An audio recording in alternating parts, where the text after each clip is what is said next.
Good morning, everybody. My name is Jennifer Scheich, and I am the editor of Farm Journal's Pork. And I'm here with Angie Denton at Kansas State University. And we're excited to welcome you to Coffee and Collaboration. It's a monthly chat that we have for Livestock Publications Council members and our other friends in AgCom, anyone. But we're excited to dig into a topic today that I know nothing about and I'm excited to learn about. We're going to be talking about 5 reasons that you should use InCopy. And we're really excited to welcome 2 greats in the business to talk about how they've been able to work this in to their production lives. Before I introduce them, I want to just point out that over in the chat section, if you want to open that up, that's where you guys can ask questions. So if something comes to mind as they're speaking today, feel free to ask those questions as we go, and we'll likely get to it at the end of their session, but don't hesitate to make comments in there, or if you have an experience that you want to share, really we want to open that up and have this be a collaboration. Sometimes it becomes speakers talking to us, and really we want it to be a conversation, and that requires you guys to get involved and share some comments, share perspectives. We welcome that in the chat section. But with that, we'll kick off with Jenna Mcgraw and Heather Heater from Grant Company, and I'm going to let them introduce themselves. And thank you guys so much for joining us. We really appreciate you making time. We know you're so busy, and we're excited to learn from you today. Yeah, wonderful. Well, yeah, thank you guys so much for the invitation. We're really excited to be here and to talk to you about something that's really made a difference in what we're able to produce for our clients. And so, yeah, so my role is more of an editor. So I work really closely with Heather, who is our graphic designer extraordinaire and who knows InCopy in and out, and has helped us really define a really great system for using it and collaborating from the editorial side to linking up with InDesign and just making that process really seamless. So she is the real expert who has taught and trained all of us how to use it. But we've all certainly reaped the benefits and are excited to show you a little bit how we use it. So I'll go through a few slides here just as a basic overview for everyone who might be less familiar with InCopy. So we'll do that, and then turn the keys over to Heather to show you a live example of how it works and how we use it. So I will dive in here. Let me share my screen with you. And so, yeah, so we're going to talk you through our 5 reasons why we think everybody should use this. We had to narrow it down to 5 because there's so many more. When Heather and I were talking through it, we're like, really a shorter list would be why you shouldn't, which is a really hard list to make too. There's so many reasons you should use it or consider it for your production systems. It makes everything way more efficient. Let's see here. So just a little bit of background before we get started, so you can kind of understand where we're coming from. Grant Company is based in St. Joseph, Missouri, just north of Kansas City. And we're a creative team of writers, photographers, designers, videographers, just a group of people who are really committed to quality storytelling and producing media for a number of different outlets. So we serve our clients through a really diverse range of projects, from printed publications, advertising, television to digital, and radio, and anything and everything in between. We really enjoy finding and developing content that works in all these different spaces. And so we produce magazines and publications for several of our clients. And one that we will show you a bit about today is The Cattleman, which we're really honored to produce each month on behalf of the Texas and Southwestern Cattle Raisers Association. It's been a wonderful, wonderful project and partnership with them, and we'll show you an example of just how InCopy works to make that production happen each month. And so quick rundown here on our 5 reasons why you should be using InCopy. If I was to boil it down to, the basic nature is that it helps us be more accurate, efficient and quality focused in everything that we do when it comes to our print projects. But the number one reason, and a reason I think that resonates with everyone, is that InCopy just simply saves us time. It's really a bridge between editors and designers. So between what I'm working on day to day and what Heather's working on day to day, it's that connection point that allows us to collaborate way more efficiently. It's technically called a word processing app from Adobe. InCopy is that kind of sits alongside InDesign. And so we were talking about this yesterday, trying to determine, just how much time does it save us in the context of the Cattleman, our monthly publication. It would be at least a day or more of production time is saved when we're using InCopy to build out that publication. And we'll talk about all those things that play into that, but it saves you time going back and forth in edits. It gives editors a cleaner picture into what the layout's going to look like and how you want that copy to flow. Just a number of things that really boil down to saving a lot of time when you're going through this production. Well, and one of my best examples is not every graphic designer has like a journalism or a writing background. So reading edits can be challenging for some. With this, you don't have that. You don't have markups. You don't have, like caret symbols and trying to figure out what a widow or an orphan means. You have none of that. Your editor jumps in and they make those corrections and it comes right back onto your InDesign file. You see it immediately. Mm-hmm. Yeah, that's great. Like sometimes my scribbles, you're going 100 miles an hour, you're like trying to, here, just make these changes. And that cannot be the easiest thing to decode for sure. So yeah, there's no questions. Editors go in and make the changes exactly how they want them to be changed. And they can see it, live as it's happening, like this is the change that's happening. And there's no questions about it, which saves so much time and back and forth and confusion. And it saves the designer time because they're spending their time and effort doing what they do best, which is creating the layouts and driving that process of the overall look and feel of the project. And again, just less time trying to decipher through copy changes and things that an editor would want to go and check anyway. So it really allows each person on the team to do what they do best more quickly. So this is just kind of a really quick run through of how InCopy can help improve your workflow. Excuse me. So this picture that you see right now is kind of the traditional system, which we would all be really familiar with, I think, in terms of this linear approach to designer creates the file, then it goes to the editor, copy editor, author, and back and forth and so on, and proofing. And all those changes get sent back to the designer who implements them. And then you start the cycle again. And sometimes that loop can keep going and going and going, revisions, and until we're really close to deadline. I know everybody can relate to that. And so it's really a definitely linear approach to getting your publication together until it's ready to print. And when you think about InCopy, it's really more of a hub. InCopy is the centerpiece that allows your editor, designer, copy editor, proofreader, all those who are involved in the production, just one central place where all that information is updated and stored. So instead of the linear workflow, it's more of a hub and a circle where all this information is shared much more efficiently. Key to this is having a place, that central storage system.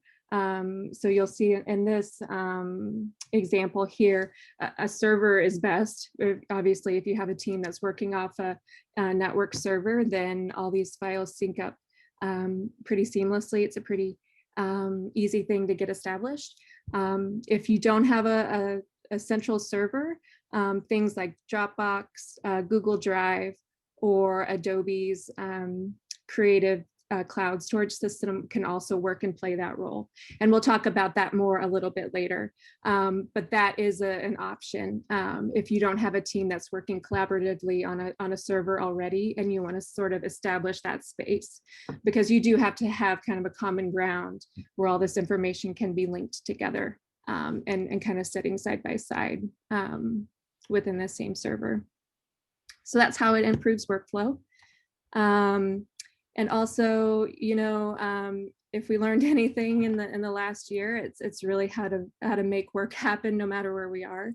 A lot of our team, and I'm sure a lot of your teams, you know, everybody the last year has spent way more time working at home and working remotely. And so InCopy really saved us so much time in building out projects for our clients during you know, these times when we've been more remote. So like I kind of mentioned, what we would use then with teams that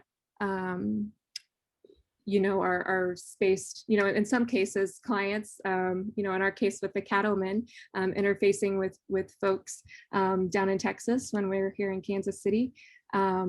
So we use a storage system, we use OneDrive with them that helps provide us that common space to connect to InCopy, to connect to InDesign. So everything is always synced up and we're really able to, you know, work in real time, just like we were sitting side by side in the same space. So that's really the beauty of what InCopy has allowed us to do. And, you know, one of the scary things about it would be, if you haven't used it before, you know, once you kind of open that permission and you open the gates, so to speak, to the project and giving people a chance to come in and collaborate, is that chance for, you know, changes to get made that you really don't want to be made.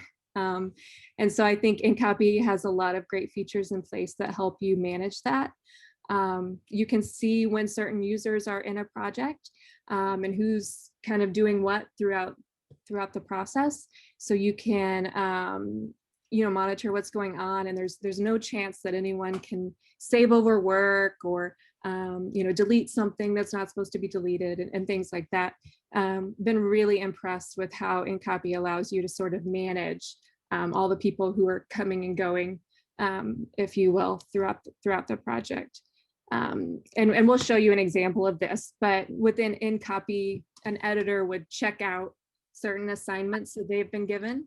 And so that's how it helps you prevent any overlapping edits or duplicative changes or things like that. It's really monitored well when it comes to how changes are made, and kind of gives you a lot of safeguards in the system to make sure that your content is changed the way that you want it to. And I know for some of our design people, they might be cringing thinking that you're sharing a document. You are not sharing a document. Your InDesign file is yours. InCopy is its own file that the editors will click on and open. And so they won't be able to access any of your layouts, like none of your pictures can be moved. They can't accidentally delete something. Everything is pretty much locked in place. The only access that they are given is to change the text within the assignments that you have given. So you have complete control. If there's a headline that we know is going to stay the same, it's not going to change, that you just don't give them access to that. The headline won't move. It won't, you know, nothing will happen to it. And the body copy is the only thing that they can change. So there's no worry about corruption or anything like that because you're sharing this InDesign file.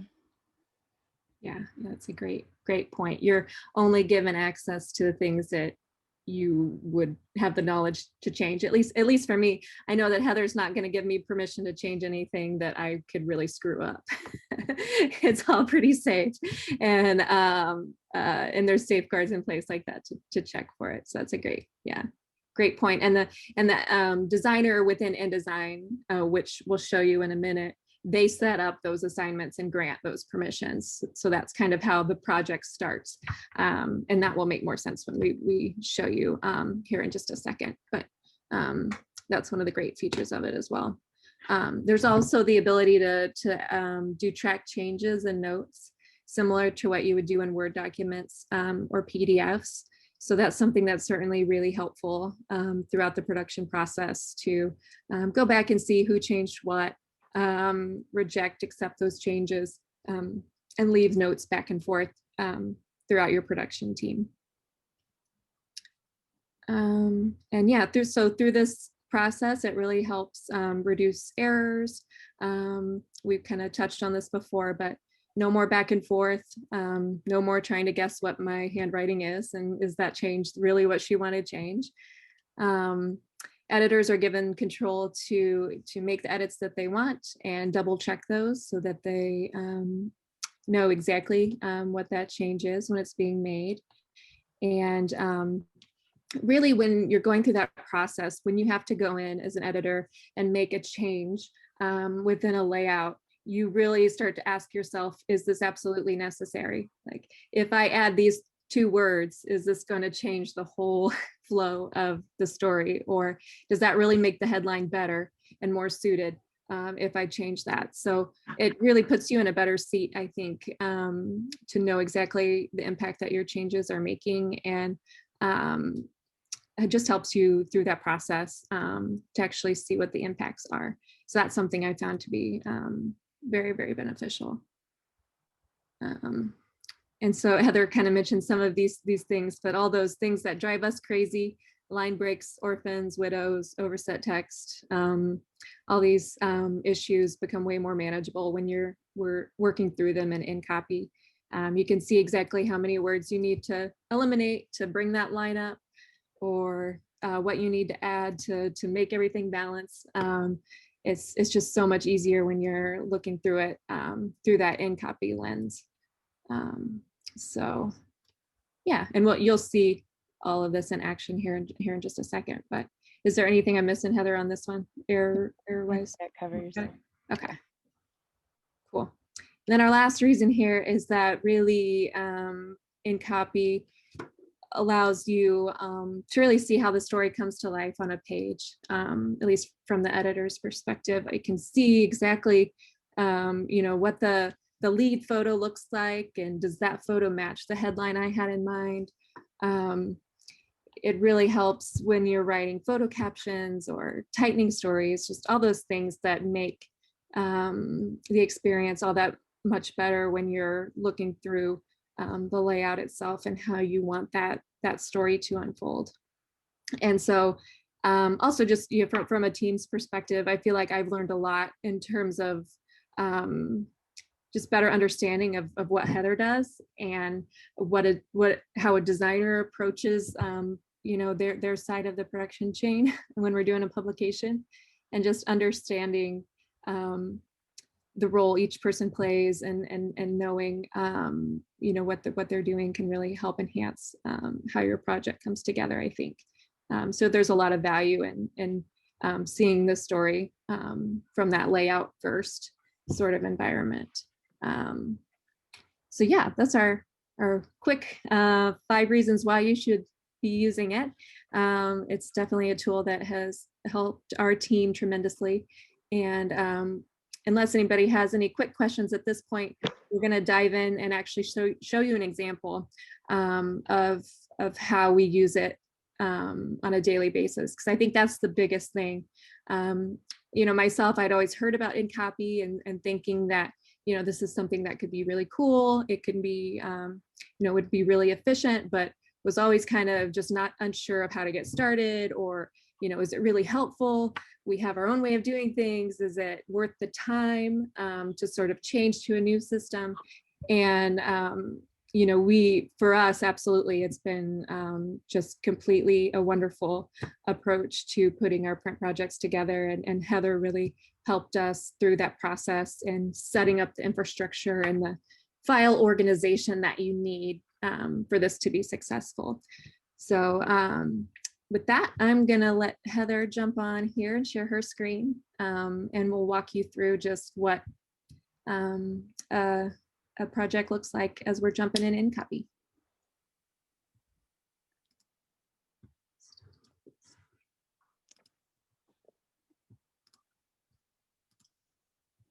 Okay, so first off, I'm going to show you just real quick what I do for keeping everything together and organized.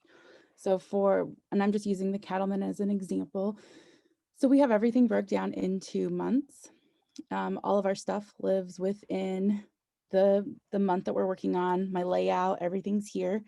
But then we have an in copy folder, also corresponds with the months. And within the in copy folder is where what is called an assignment lives, and then the content.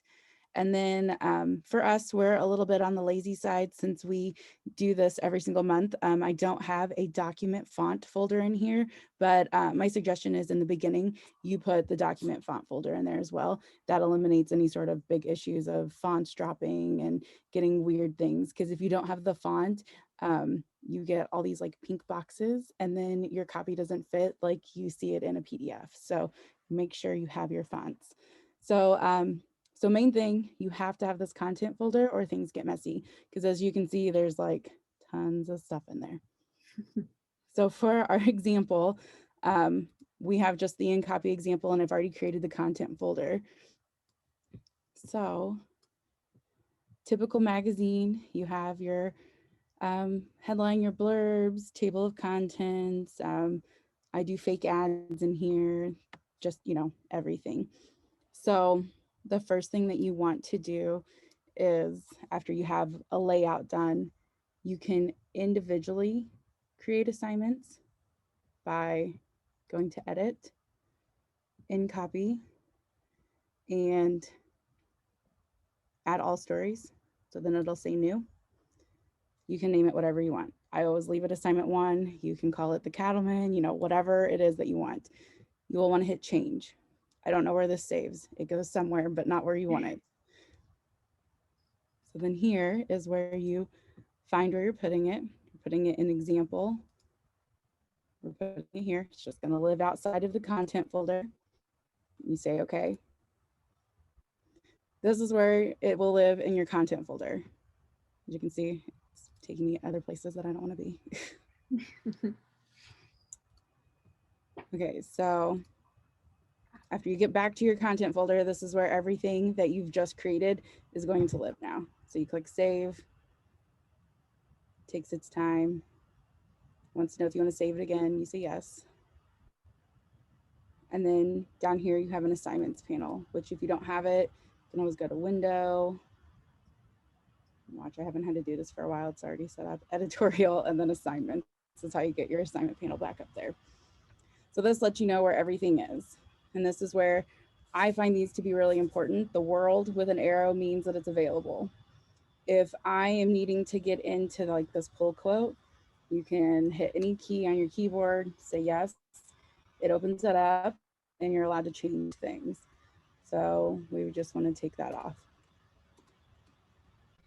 Then if you notice there's a pencil next to it, if you hover, it says it's in use by me. If Jenna has it open on her end, it's going to say that it's in use by me. It's like she'll know that I'm in it, she can't access it. Check it back in, you simply right click, click check in, you say yes, and then it's there. And that's how it goes all the way through. Now let's go to this one. Let's say that you are working on an assignment and you have a last minute thing. I'm deleting this one out or pretending we have to put it back in. You simply grab it, drop it in. It asks where you want it to live. You say content. This is also where you can name it, editor. And if somebody is only wanting to edit the editor letter, which I misspelled that, ignore that. You can go here in your content folder. They can click on just that and open just that to edit. They don't have to open the actual assignment. Which, Jenna, do you want to jump in and show your side of how this works? Yeah. So at this point, everything Heather's doing on the design standpoint, like she mentioned earlier, is all in InDesign. And so technically we're not using anything in InCopy yet until the editor jumps in. So all the assignments and things are set up and the structure is kind of identified within InDesign itself. And so then we would come over here, get my screen going here one more time. Um,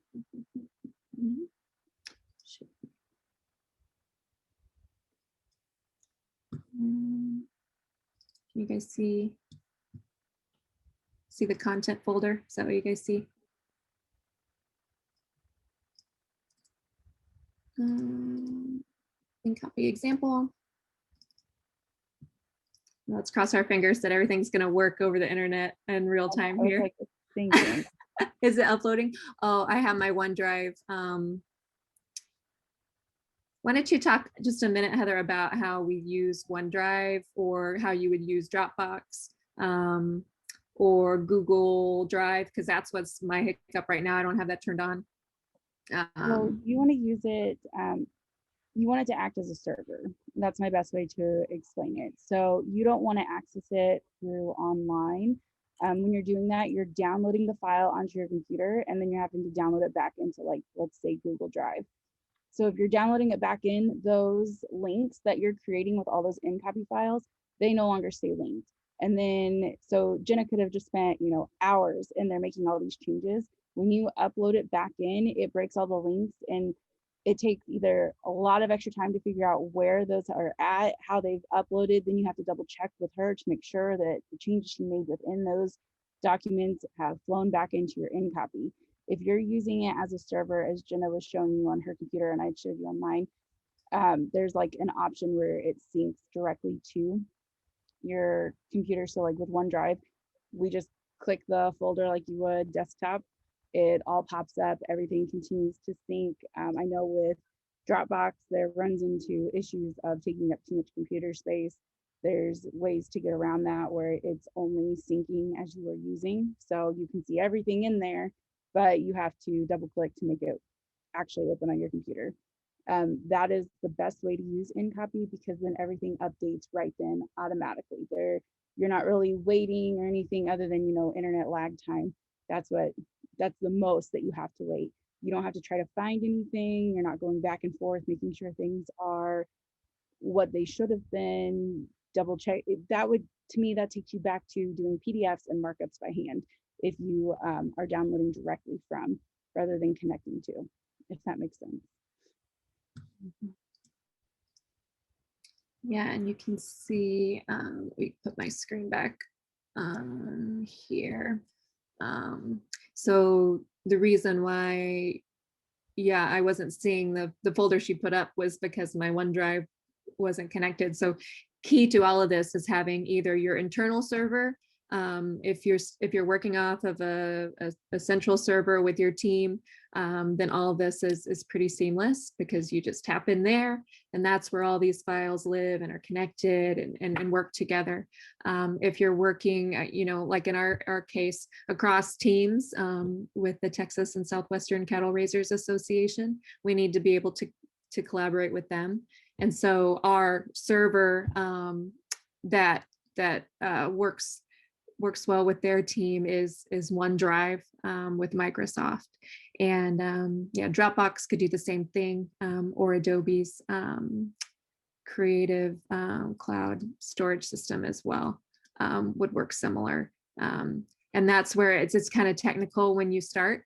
I think, Heather, would you say the most difficult part of starting an InCopy would be figuring out this structure and getting everything lined up and in the right place? And some of you guys on the call might have experience with this as well. But yeah, would you say like that's the most tedious part?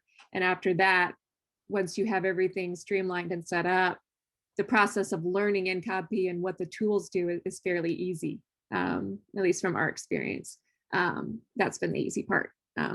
So, and Heather, about how long would you think, like if somebody, when we were setting up the cattlemen, how long in the front end of just like training and making sure everything was set up in the right place, how much time do you think that took when we went down that path?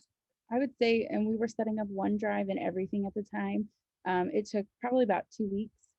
And I mean, and that's everything. That was practicing, getting OneDrive working on everybody's computers like it needed to. I mean, the whole thing. So I don't feel like that's very long at all for something new to dive into.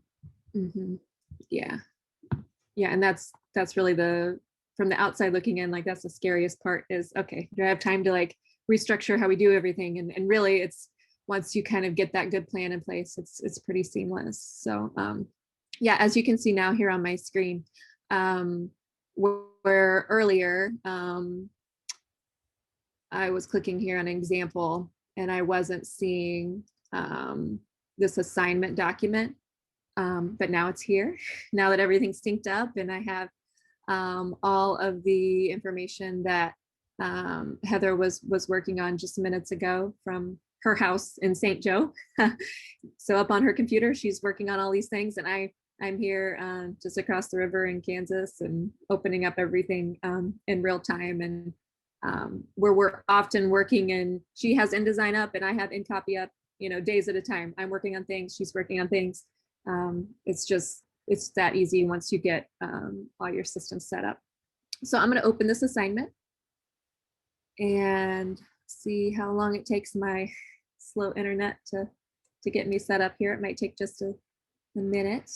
Lisa has a question. We are using OneDrive. Was it her question on the what cloud system or storage? Yeah, do you use OneDrive or SharePoint? And for the Cattlemen, we're using OneDrive, but we have in the past used Google Drive as well. We have that also synced on our computers. And I have used the Creative Cloud. So if your company is paying for the full access to Creative Cloud, it works the same way. Instead of it showing up on like Jenna's is showing up there, you just access the cloud and everything lives there and it opens just like it would here, but through Adobe. I know that's confusing to say, but I promise it does work. That's one thing I forget about is if you have a Creative Cloud subscription, you technically have access to a cloud-based storage option as well. If you're looking into something like that, because it does, if you don't have your own server, it does take up quite a bit of space. So you need some sort of option, an upgraded account, whether it's Dropbox or yeah, Google Drive or Adobe or whatever the solution is. You will need quite a bit of space, especially if you're looking at a frequent publication with a lot of pages and associated files. And it does take a little bit of time to sort of get everything connected and showing up when you're working over those remote systems. Just the nature of internet and downloads and things like that. That's why it's taking a little bit longer for mine to pop up right now. But often once you get it up, you're fine. Like I'll come in the beginning of the day and bring up my InCopy and make sure everything's linked and up to date and ready to go. And then I can work on it for hours without having any sort of lag time, which is really great. I am waiting for this to pop up. I think my internet is kind of struggling, but I'll pull it over just as soon as it gets done circling up here. Heather, maybe explain, so under content here, like how you had this one renamed, you could technically go in, these are all assignments. Yes. Right, these are all assignments that are established within InDesign. And you could name these, like, you see this one's like member note. And what it does, it just picks up like the first little bit of whatever's happening in that text box and names it. So when I showed you to go up and do all assignments or all stories, that's what it did. It was the quick way. If you're working with an editor that wants to drop stories and have them proofed individually, you can create assignments for each one of those. And that's where you would drag them and drop them into your main assignment, which is up at the top of Jenna's screen there on the outside of the content folder. So it would still live within that one main document, but then it would be named something different. So they could access that content folder and go directly to the editor's letter and edit just the editor's letter. They won't have access to anything else. So that's a way to like divvy it up if there's certain things you want people to see and other people not to see. The assignment that Jenna's opening right now, it opens everything and it looks just like the layout that I've put together. She's seeing everything that I'm seeing, but in InCopy. Yeah, and it everyone, depending on, the size of your team and how many people you have kind of in and out of InCopy, will probably determine how you want to structure and manage some of this. For us, it's typically me and Heather and a couple other folks from TSCRA. And so we like to have everything in one giant assignment like this, because typically when I'm going in and making changes, I want to work through everything all at once. If you want to have, like Heather mentioned, individual stories kind of chunked out, to where you have, you're opening up sort of one story at a time. That's another feature and how that sort of plays out. It would probably make loading time a lot faster, right, Heather, if you're just pulling up one story versus what we're doing right now, because mine is still just like circling. Can you open it on your end, Heather? Yep, let me get InCopy going.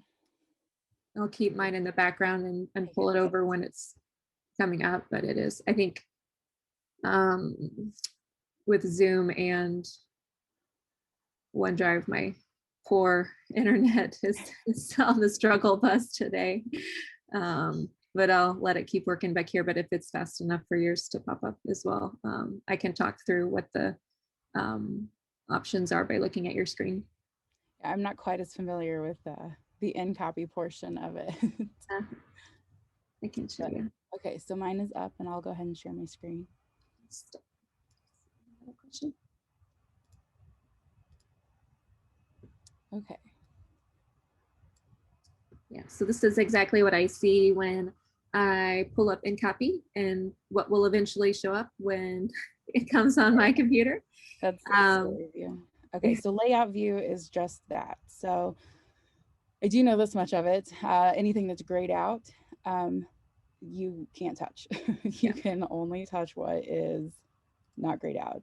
So anything with a world next to it, you are free game to do what you want with it. Mm-hmm. Yeah, nothing moves either. You're stuck where you're at, but you can change the copy within it. Yeah, so there's no fear of moving a text box off just a little bit, or moving a picture, or messing up the placement of a headline. Like everything is kind of locked in, and you're basically only going in and making the changes that the designer has given you permission to make. So like say that headline right there on Katrina's letter. So say I wanted the spring to be in the big blocky text, and new beginnings to be small. You could see when you clicked in there, you get a notification and it says, in order to make any changes, you need to check this out. And so it's just like the library. You got to go in and check out the section of the article that you want to work on. And so we push OK. And so now Heather is technically, like, she is checked into this headline section, and she's the only one right now who can get in and do anything to it. She can make any changes she wants, like moving things around, or I jumped back over to InDesign real quick so they can see. So right here, there is, now of course it's going to say I'm the one that's in it, but it has a pencil with a line through it, and if you just hover over it, it works better over in the panel. You hover over it, it tells you who's in it, and that means you can't have access. So like I can't do anything in there. I'm typing and nothing is happening on my end because it is checked out in InCopy over here.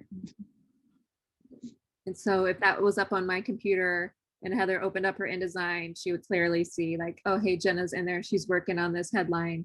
I'm going to wait to export this or something, like it just gives you that cue that someone's in there working, and you can expect changes to be made.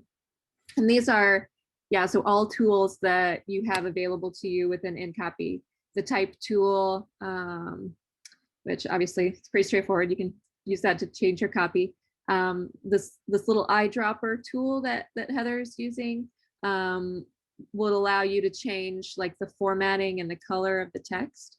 So I think that's what you used, right, Heather, when you were like playing around here. Oh, I think mine just showed up. Okay, I've got mine up now. Okay. I'll I'm take gonna the screen back from you. Okay, I'll show them this real quick and then I'll give it back to you. Okay. So Jenna has made this change to spring. And then if you come over to your actual InDesign document as the designer, you'll see that there is a little triangle and it's telling you that there's something wrong. If you do update content, it'll change it. So then of course you have overset text and we all know how to make that fit. So that's one way that's just a good example of the editors having control, and the most that you would have to do is adjust the text box a little bit because they don't have that access on their end. There you go. Cool.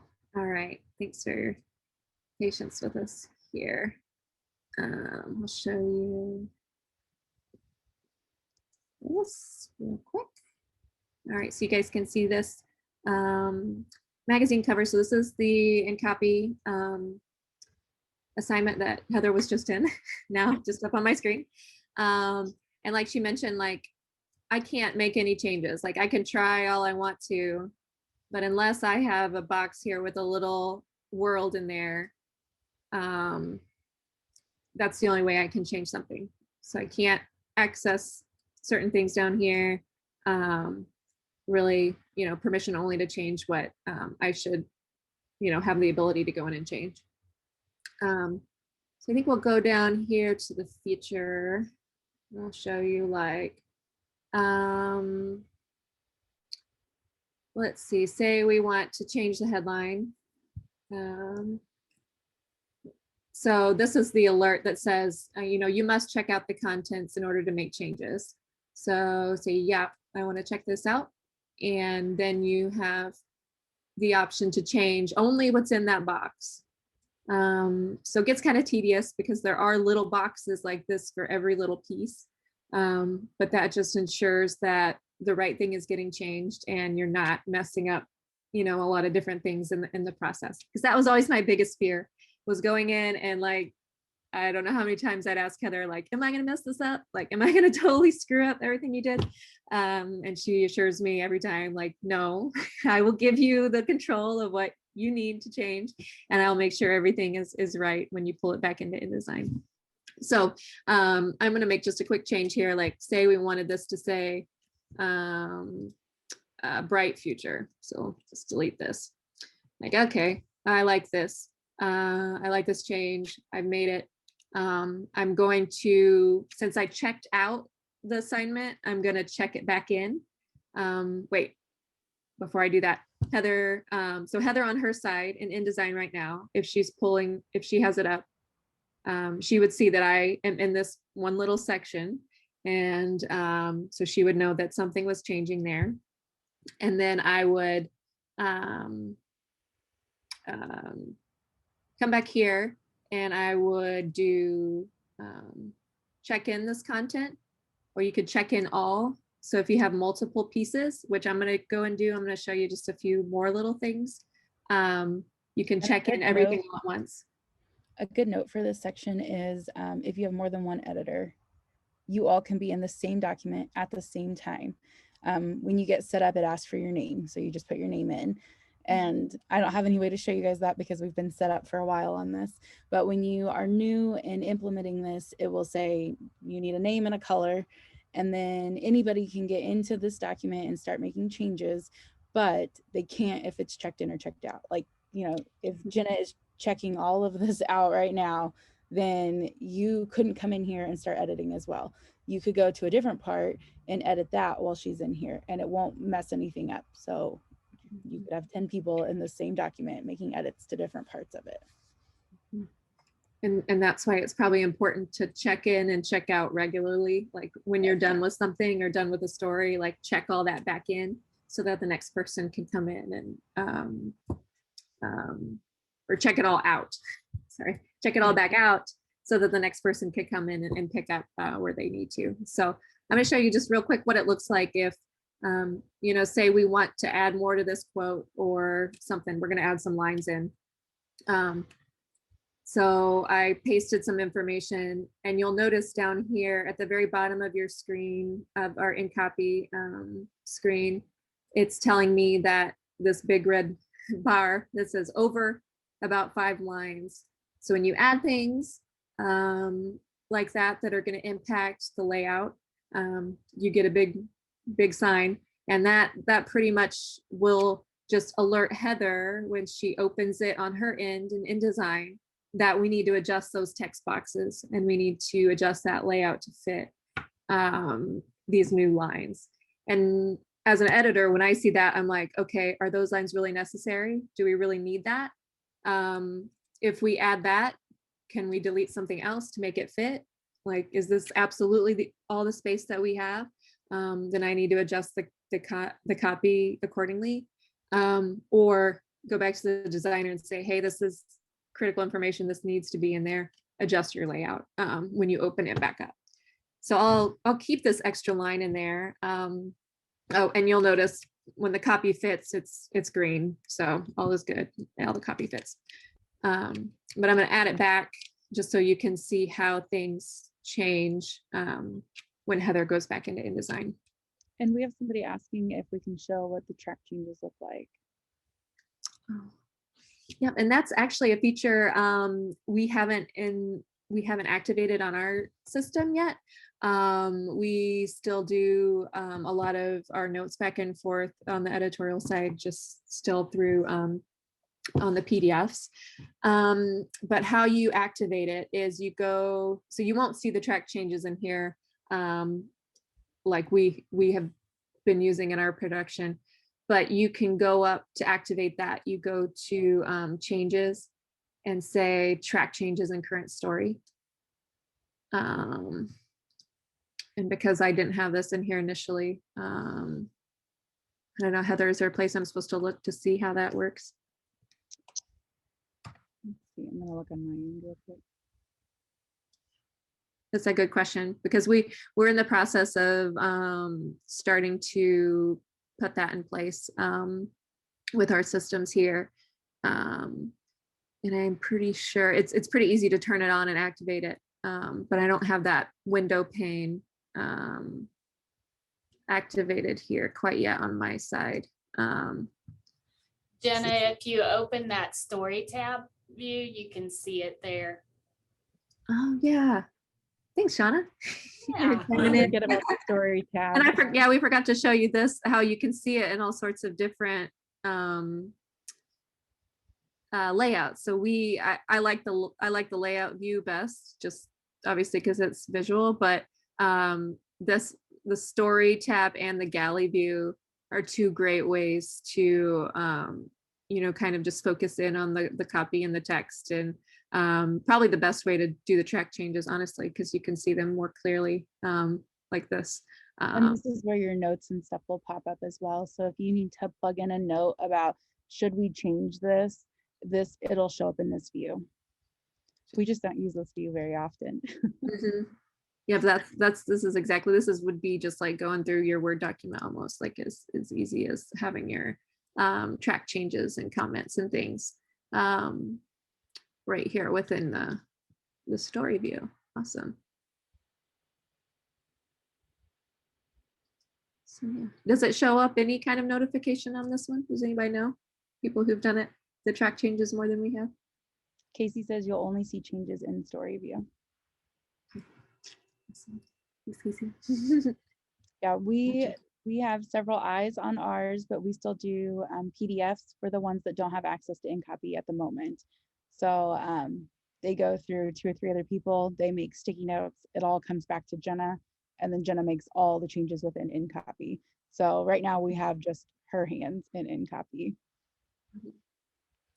Yeah, but certainly that's why it's great to adapt to whatever your production system would be, and however, if you want to ease into it and find ways to, start different pieces of what you're doing, whether it's, just the layouts or the feature layouts, or, maybe doing, even like print ads or brochures, or there's so many different applications that you could do when you're working with a designer to kind of start to play around with this system, because you could do any project that you would do in InDesign, you could link up with InCopy and have the ability to make these changes quickly instead of working back and forth.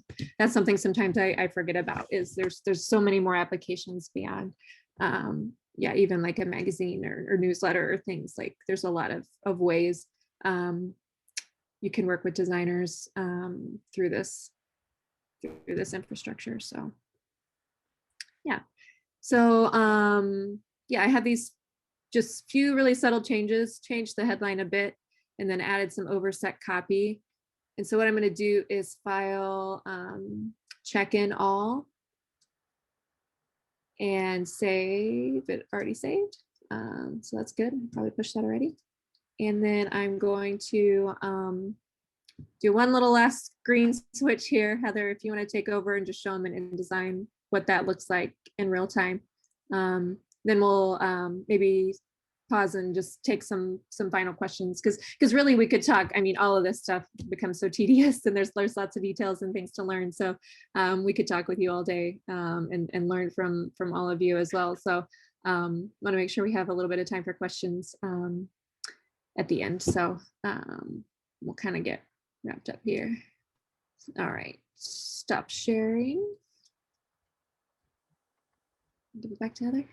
All right, so immediately at the bottom, mine says that we have 4 errors. And you can look through here and see like where these errors are. It's all your little yellow triangles. You can click on it, it'll take you right to it. And errors mean changes, right, Heather? Yes. It's not So on necessarily. my end, it's saying, oh no, you've got problems, but really it's just Jenna updating things. And so I just right click and click update content, and it automatically changes it. And you just go through, click on it, right click, update content, and it updates as you go. So this one here has a double problem. It's because we have that extra text. I just double click it. Of course, you know, we'd have to spend a little more time, so we don't have the widow and this extra nonsense at the bottom, but it just shows that it's real quick to go in and change. And if they do put too much or too excuse me, too little, and you have to adjust, it's like really minor adjustments that you have to make. You're not redoing a whole spread because they took out, you know, 10 paragraphs. You know, you're just adjusting as you go.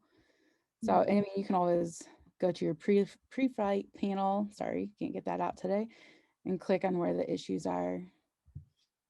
Back to your assignments. I mean, there's several ways to access it, to update anything like that.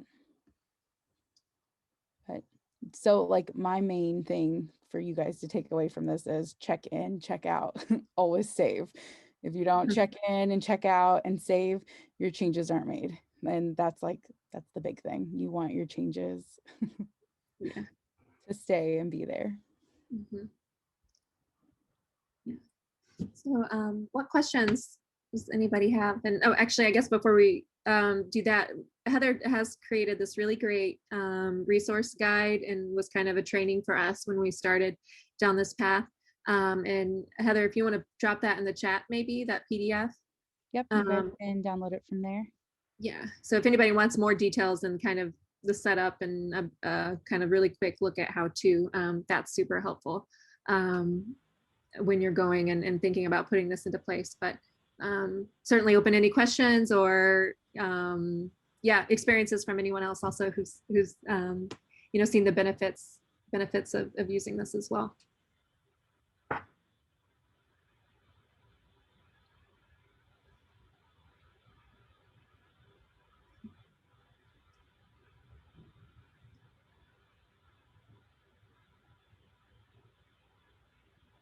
So Jenna, I'll ask a question. So when you set up the magazine, you have one assignment and it has multiple stories within it, or do you do separate assignments for each article? Yeah, how we're set up right now, we do one big assignment for everything, just because of how the production works for us. Is I'm really the one person going in and making all changes at once. Certainly if we had more, and we want to kind of get to this point where we would have, you know, more folks kind of coming in and making their own changes within in copy. So then we would probably break that out a bit more, I would think. Heather, correct me if I'm wrong, but that way you're not opening the entire book. But right now, how we have it set, everything is one assignment, and I usually have that open on my screen, and I'm working through changes all kind of at once, while you can. Yeah. I've never had a limit on assignments. I've been able to put as many assignments as I want. So hey, guys. Like we're right there with you. Yeah. I love it. But yeah, so and from your guys' perspective, I mean, you have so many, different people coming in and out. You probably break out each assignment, right? Is that works for you? Mhm. That's what I was wondering. Do you have the magazine is like paged before you start this? Do you know how many pages it's going to be and ads and? Yeah, right, Heather. Yeah. I create what I call a dummy or a paging plan. Mhm. So that sets us up before we even get into doing any sort of assignments or anything like that. Okay. Yeah. And so we probably don't jump into InCopy as fast as I would think. Maybe you guys probably have it a little sooner in the system. So like maybe like 2 weeks before print or so is when InCopy is kind of up and ready to go. Yep. We still have things circulating a bit in Word and even though I say this, we'll eliminate all of your PDF sticky notes. For us, we still use them because it works better for our team. But it's probably in those last kind of 2 weeks of production time when we have this activated and using more frequently. So we probably have a little bit more of information and things to find a bit. Where if as soon as you're going to have a story, you could create that assignment, right? And have the layout and be working in it immediately. That I could see the benefits of that for sure. Because then if you have to drop a story, right, you could always save that assignment for later, for a different issue or down the road. I could see that being super helpful. So in a magazine for us, like for the bulletin, we'll wind up having probably 40 assigned stories. Maybe. Yeah, and then, maybe with columns. But then Mary builds the book. She uses InDesign's build the book function toward the end of the process to put it all in one document. Yeah. So, and then we add the ads as PDFs too, instead of having assignments for the ad artist to drop them in, because that's just extra. So it's like myself and like Jamie Albers on the journal, we are like the keepers of the entire book